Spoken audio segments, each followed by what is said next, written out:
Approach Your Brain, day 17.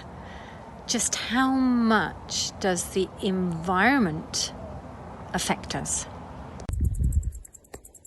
And sometimes neuroplasticity also means coming to new places, coming to experience new sensory input. And in fact, here in Mont-Sainte, in the Priorat area, it's almost like it is a magical, mysterious place.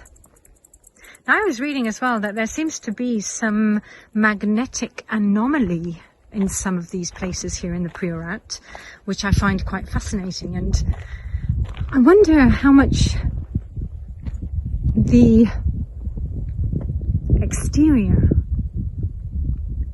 also influences our brain.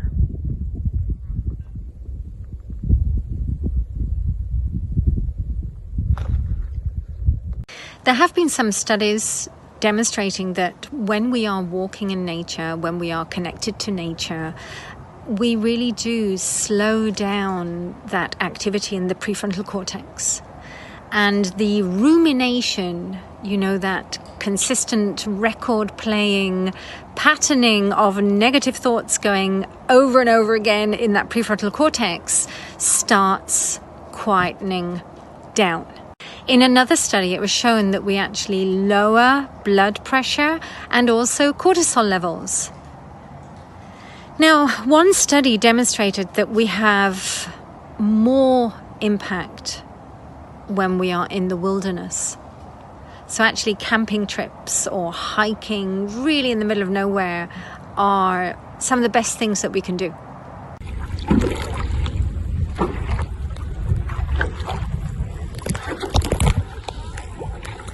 There's nothing so magical or mystical as being in the middle of the water and looking out into the distance and seeing the most amazing panorama and seeing that you're really quite in the middle of it, and the birds flying by and the fish down below and the jellyfish down there too. What about the seaside? Well, living next to the sea or going to the beach actually means that we absorb negative ions in the body. And these are released by the ocean waves. And this means that the body actually absorbs more oxygen and it regulates our serotonin. So there are great benefits by going to the seaside and absorbing those negative ions. Apparently, when we sunbathe, the heat influences our endocrine system, so we have a release of endorphins as well. In addition, the sea induces meditation, so we go into a much more relaxed state.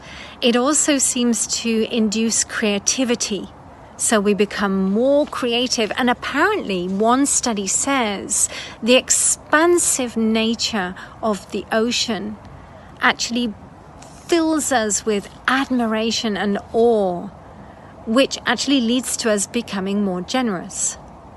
Finally, just want to add that, the University of Edinburgh, over the last years, they have studied the impact of saline solution on people who have a cold. And they have seen that people who are gargling or ingesting or smelling a saline solution, nasal baths, etc., with salt water, are actually experiencing a shorter time with a cold than people who weren't doing this. And apparently the University of Edinburgh are now studying this in relation to COVID. Now, at the beginning of this video, I spoke about the Priorat having apparently a magnetic anomaly in some places. And one of those places is one of the mountains called La Musara. And there used to be a very old village there, which now is not there anymore. Have a look.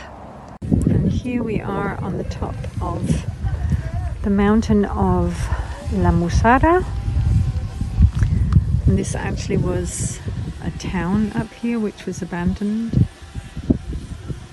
And there you can see the whole of Tarragona down there. The port of Tarragona right in the distance. Absolutely fantastic and phenomenal. This is the remnants of the town, just demonstrating how history remains. So yes, we can be affected by increased solar activity, by geomagnetic storms. Apparently there is an increase in the heart rate values, and also the Schumann resonance seems to affect our brainwaves. So maybe this could be a good idea for all of us to be checking on that space weather to see if we can expect some solar activity that's unusual, and if that then affects us. Maybe this is something that we should all be monitoring, as well as everything else that we are understanding that affects our brain.